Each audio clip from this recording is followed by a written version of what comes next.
MTB MLE2 Tagalog. Unang markahan, ika-4 na linggo. Aralin 4B. Ngayong araw, pag-aaralan natin ang pagsulat ng dikit-dikit, malaki at maliit na titik.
Tamang bantas sa hulihan pagkatapos ng huling salita.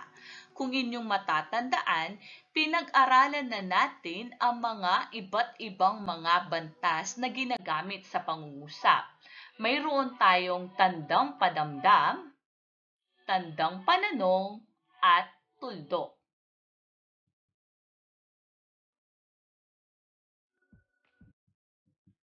Ika-4, kung ito ay pangungusap, dapat ito ay nagsisimula sa malaking letra, tulad ng inyong nakikitang halimbawa.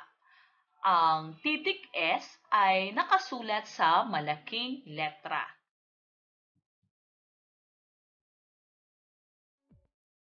Ngayon ay magkakaroon tayo ng mga gawain. Gawain 1. Paano at saan nanggagaling ang tubig ulan? Sundin ang mga diretso at pahilis na linya at bakatin ito.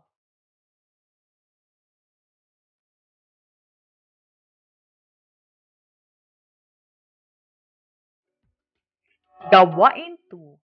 Paano lumalangoy ang mga isda sa dagat? Sundan ang mga paalon-alon na linya at bakatin ito.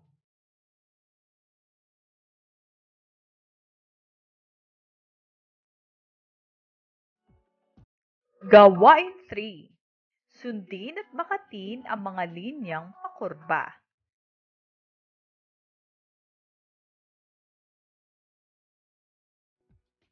Gawain 4. Bawat titik ay may malaki at maliit na titik.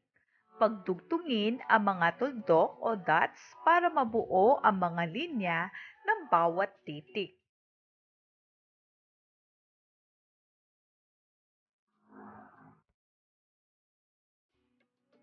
Narito ang rubrik sa pagpupuntos. Upang makakuha ng 10 puntos, dapat ay malinis at maayos kakasulat. 7 puntos kung ito ay may konting lampas sa linya o sa pagbakat.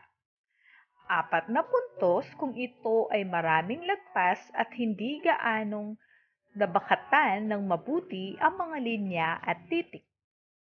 At 8 puntos kung wala itong ginawa at pinasa sa guro.